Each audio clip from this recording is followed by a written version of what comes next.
কথা ব্যাপারে বলবো।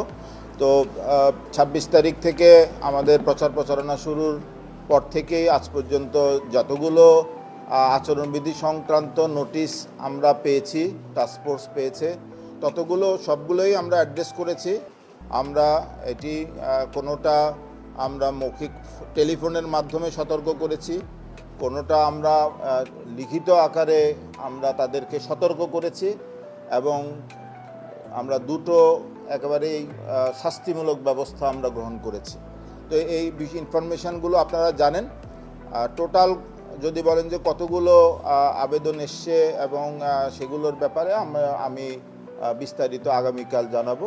তবে আমি এটুকু বলবো, আমরা যতগুলো অভিযোগ লিখিত আকারে পেয়েছি, লিখিত আকার ছাড়াও আমরা পত্রপত্রিকার মাধ্যমেও কিছু অভিযোগ আমরা জানতে পেরেছি, সেগুলো আমরা অ্যাড্রেস করার চেষ্টা করেছি। আমরা 11টা থেকে অনেকে ঘুম থেকে উঠে আসবে, এই কথাটা মনে হয় সর্বতোভাবে সত্যি না। কারণ আমাদের বাসগুলো যখন 7টার সময় বিভিন্ন জায়গা থেকে রওনা দিবে, 8টার সময় রওনা দিবে, 9টার সময় রওনা দিবে, 7টা 8টা 9টার ট্রিপগুলো 50% যারা বাইরে থেকে ভোটার আসবে সব কিন্তু আমাদের 8টা থেকে ইন করবে, 8টার মধ্যে ইন করবে।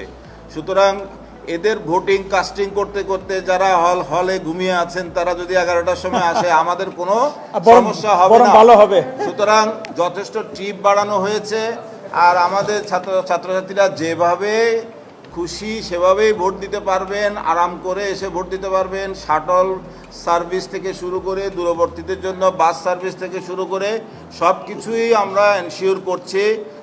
খুব নিরাপদে এবং শান্তিতে তারা এখানে এসে ভোট দিতে পারবে, উৎসবমুখর পরিবেশে তারা ভোট দিতে পারবে, আমরা এই আশাবাদ ব্যক্ত করছি। আমরা আমাদের ছাত্রছাত্রীদেরকে আহ্বান করব, ভোটের দিন তারা নির্বিঘ্নে ভোট দিতে পারবেন। এবং আমাদের চিফ রিটার্নিং অফিসার অলরেডি বলেছেন যে আমরা এত সংখ্যক বুথ, 810টি বুথ আমরা তৈরি করে ফেলেছি অলরেডি।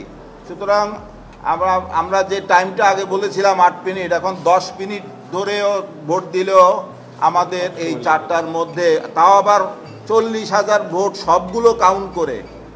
তো সুতরাং আমরা নির্বিঘ্নে ভোটের ব্যবস্থা করেছি, কোনো অসুবিধা হবে না, এটা আমরা বলতে পারি।